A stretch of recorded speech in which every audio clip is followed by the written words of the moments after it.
everybody, welcome back to my YouTube channel. My name is Lisa, and for today's video we are in continuation of my Clamp Reread series, and this is the third video in that series.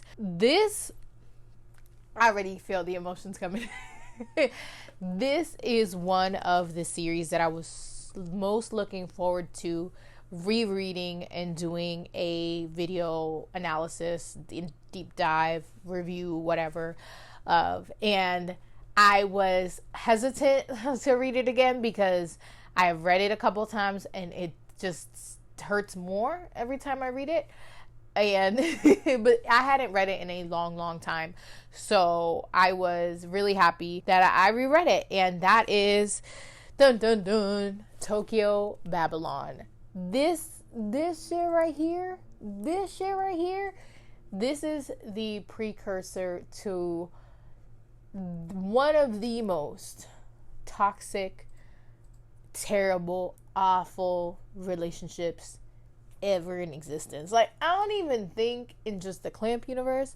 I think in life, in any anime, any manga, just like toxic was here. Here's where that series was developed. Now, I will say, and I think I mentioned this years ago in my Clamp, my manga haul video, which I think I'm gonna need to do an updated one very soon, or maybe in a little bit more once I continue finishing up my Clamp collection. But Tokyo Babylon, I have volumes of the Tokyo Pop version 1 through 5. Now, there was a reprint, I think, that Dark Horse did. Girl, can't get my hands on it. There's also 7 volumes total of there's 6 and 7, and first of all, I'm a huge fan of these just because of all the color usage. And I know there is I forget what it is. 6 and 7 is like white, and I forgot the other color that's used. I just think it's just so beautiful, but 6 and 7 are super hard to find. I don't know what it is. Did they just not print the same amount of these? Like, these you'll find often in a lot, and I got this in high school. I got these in a lot altogether, and I think it was $50-$60, but like volume 6 and 7 alone are $50-$60 each. And while one day I may have to just come down to it and spend that day's not happening yet. I hope one day I will find them a little bit less expensive, but that or the omnibus version that Dark Horse did, but those two are like $100-$200. Like, people, what are you doing? Somebody please reprint these, please. Tokyo Pop, you're still in existence. Reprint these. The demand, I'm demanding.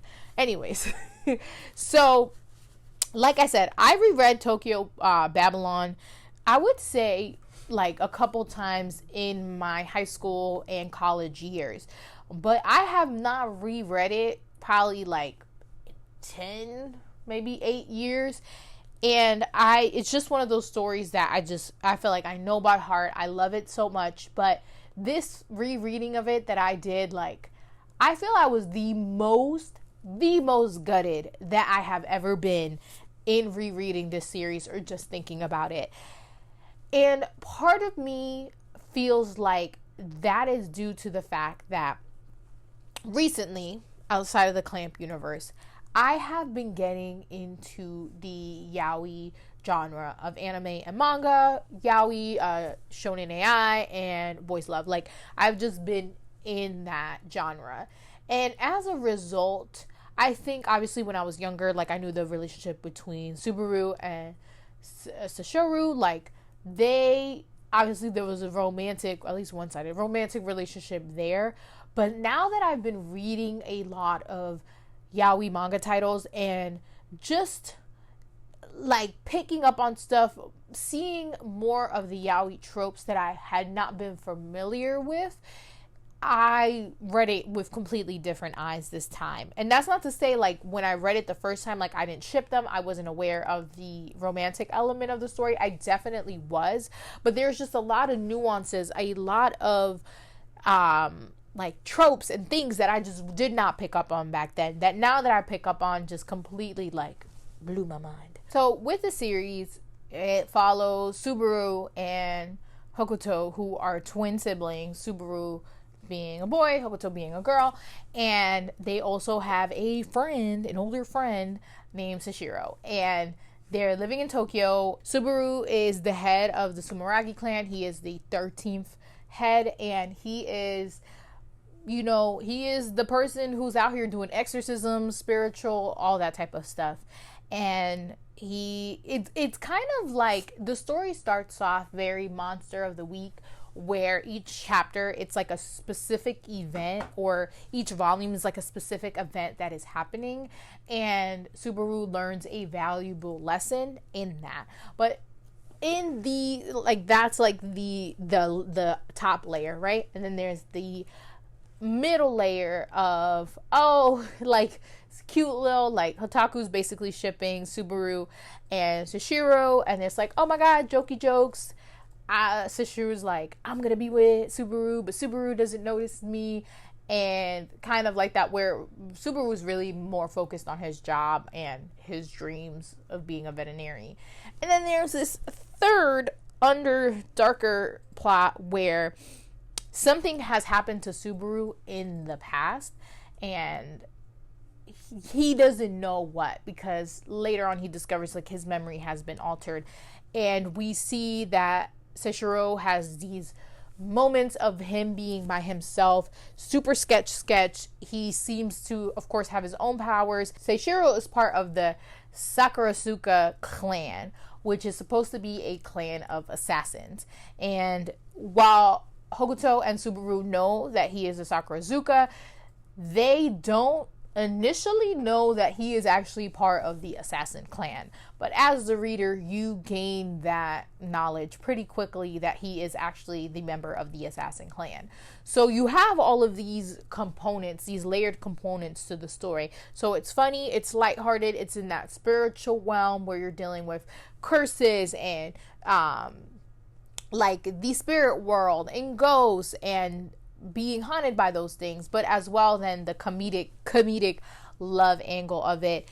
And I think, speaking honestly, this has got to be one of Clamp's most immediately, like, one of the most well written, thought out stories that they have. I think, considering all of those layers of the stories, like, it's just so funny, because as you're reading it, obviously I have read it already, so I'm rereading it and I'm picking up on, like, how funny and lighthearted it is. But because I know that it's gonna get deeper, my heart is like wrenched. But if you aren't, and you keep seeing, like, these funny lighthearted moments twisted with these, like, darker things, and you're kind of trying to piece together what has happened to Subaru, you're just kind of like, oh my god, what's happening? I've read Tokyo Babylon. I don't remember if I read X first and then I read Tokyo Babylon, or I saw Tsubasa Reservoir Chronicles. I think I saw Tsubasa Reservoir Chronicles, read it first before getting into Tokyo Babylon. And the reason that I say that is because, of course, we'll get into this in my Tsubasa Reservoir Chronicles video, is that you ship Sashiro and Subaru, and in Tokyo Babylon, you kind of like, what the hell am I shipping? At least to myself, because I kind of didn't know the darkness that was behind that. Of course, it goes without saying that in the series, initially, Subaru is 16 in Tokyo Babylon, and Sashiro is 25.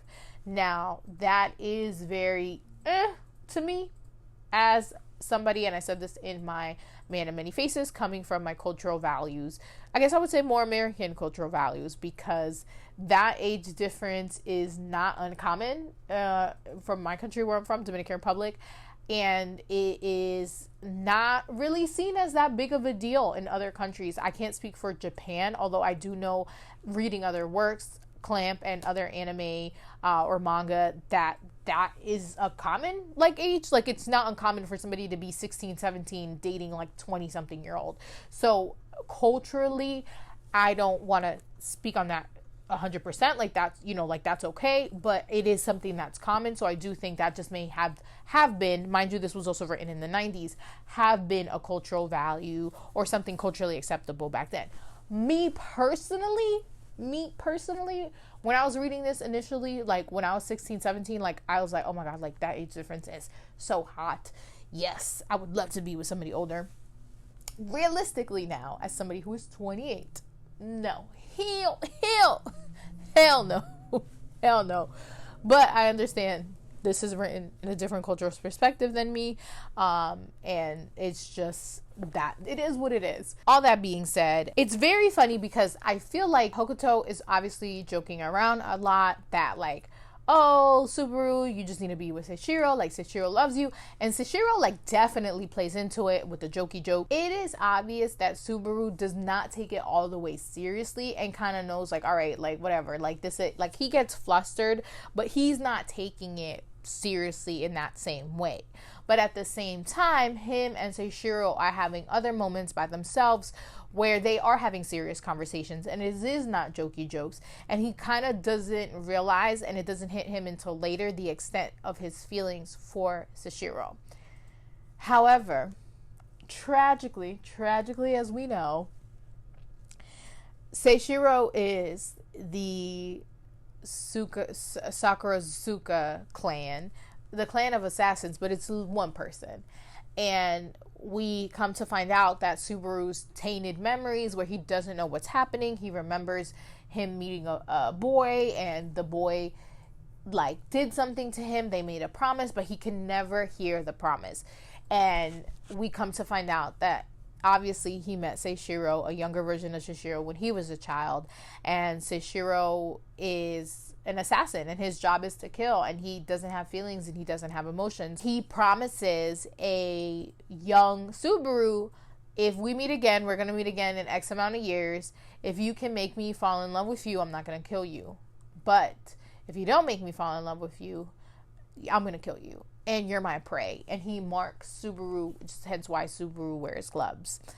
And it's weird because obviously as these like scenes are going on, like these scenes are going out there continuously through every volume. It is obvious that it is Seishiro immediately. Like you see that, you know that's him. However, Subaru doesn't obviously pick up on that because his memory has been altered, as he comes to find out later. So it's hard because you are seeing the layer of the jokey jokes, the layer of the seriousness between them, where it seems like Seishiro was really protecting him when he's doing like exorcisms and things like that. But then you know that Seishiro is gonna harm him, and we don't know the extent of that promise that was made until like the last 2 volumes. Tragically, what ends up happening, as you know if you're watching this video and you've read Tokyo Babylon, is that they meet up again after, you know, this event that happens where Seishiro gets hurt. He gets blinded in one eye. Here we go with clamps. Eye tributes, you know, the eye, we're going to take an eye, we're going to lose an eye for a loved one. And this is where it really, I feel like it sort of happened in RG Beta, but this is really, really where it kicks in. And we see Seishiro go blind, and then they meet up, and you know, before then, Subaru is like, doesn't want to see Seishiro because he feels very guilty over the events that happened, that it feels like it was his fault and that Seishiro is going to hate him. And he comes to realize that he is in love with Seishiro for real, and not the little jokey jokes like the time that they had together. Like, he really is in love with him. Unfortunately, it's too late. It's too late for Subaru because according to Seishiro, he does not love him. And my emotions right now, because I feel like that was bullshit. I feel like that's lies. They meet, and due to Subaru's grandmother's protection, Sakurazuka does not get to kill Subaru. He does reveal everything, like, I've been watching you this whole time, you know, I'm not really a veterinarian, I'll be killing these animals because that's the rebound of my magic powers, and I don't love you. Like, I thought I was going to grow to love you, and I really can't distinguish you from something that I want to kill. So that happens, but Subaru is protected. So he falls into a coma. When he wakes up, he's with his grandmother and learns that Hokuto has disappeared. And with Hokuto's disappearance, we learn that she went herself to confront Seishiro, and is basically like saying how Subaru has changed because of him, or who we thought that he was, and then he kills her. Ooh, I'm like emotions, because Subaru and Hokuto are so close, and that completely ruined Subaru. And that's kind of where we're left. We're left with the fact that the man that Subaru realizes he is in love with has killed his sister. His sister sacrificed herself for Subaru. And it's weird because you have this knowledge where Hokuto is like, you're the person that my brother loves, and like she's doing this for her brother because she loves her brother, she wants to protect him, but it's also kind of like she wants it to work out between Seishiro and Subaru no matter what, because she realizes that it is with Subaru loving Seishiro that he has transformed, and like he became this person who's aware and, you know, his loving his life. Oh God, this story, I definitely have cried reading it prior, but rereading it, I was sobbing. I'm crying now because I just see it in a so much different light. So what happens at the end of volume 7 is that there is a time skip, and we see Subaru now as an adult. I think he's in his early 20s. He cut his hair, like really looks completely different. He's looking in the mirror, he's talking to Hokuto, like he's seeing her reflection and just seeing her and like what he imagines that she would say to him. And it breaks my heart. Then we know that ending scene is the precursor to X 1999. It was very painful rereading this. I think this time is the time that hurt the most. I think it was the most painful. And this is one where I talked about in my RG Veda review video that we see in RG Veda a lot of Clamp's like famous tropes are born into, like are born in RG Veda.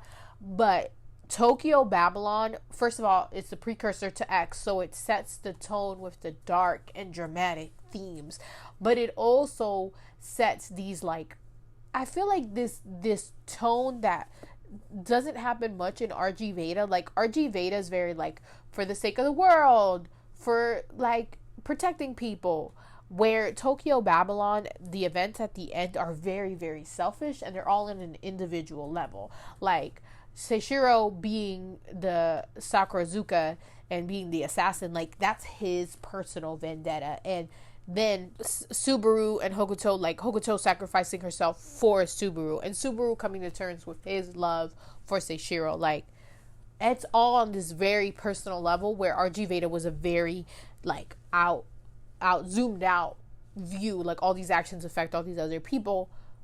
Tokyo Babylon is very into itself, and I feel like that carries on obviously into X, but as well as specifically to me, XXX Holic, because Subaru and Watanuki are very similar. Young Subaru, 16-year-old Subaru in Tokyo Babylon, now just coming to realization with this now, is very similar to Watanuki, and Watanuki's sense of selflessness, where he's always thinking of other people and he's not thinking of himself, and he's not coming to terms with his own feelings about how he feels about the people that he loves and he cares about.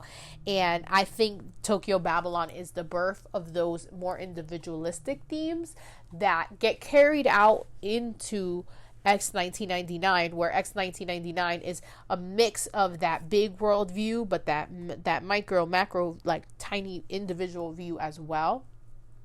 And it's just awesome. Now, I immediately wanted to jump into X 1999 after reading this, but there is also Duck Leon and Clamp School Detectives that come next in chronological order, so I will be reading and doing video reviews on those before I jump into X. This is the end of my Tokyo Babylon reread, review, analysis, deep dive.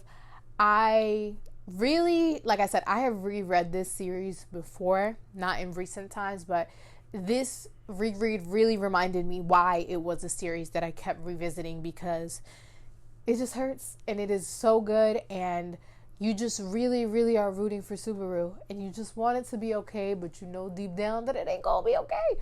And man, pain. That's what it describes as, pain, but it hurts so good. And it doesn't, spoiler alert, it doesn't get better. It does not get better. Next. But yeah, this has been my Tokyo Babylon reread, reassess, analysis video. I would love to talk to you about Tokyo Babylon, Subaru, Sashiro, Hokuto, everybody involved in this series, and just cry some more about it. So if you've enjoyed this video, if you have any thoughts, please be sure to comment those below. And I'll see you in the next Clamp review video. Next series coming up is Duck Leon. But I'll see you there. Peace.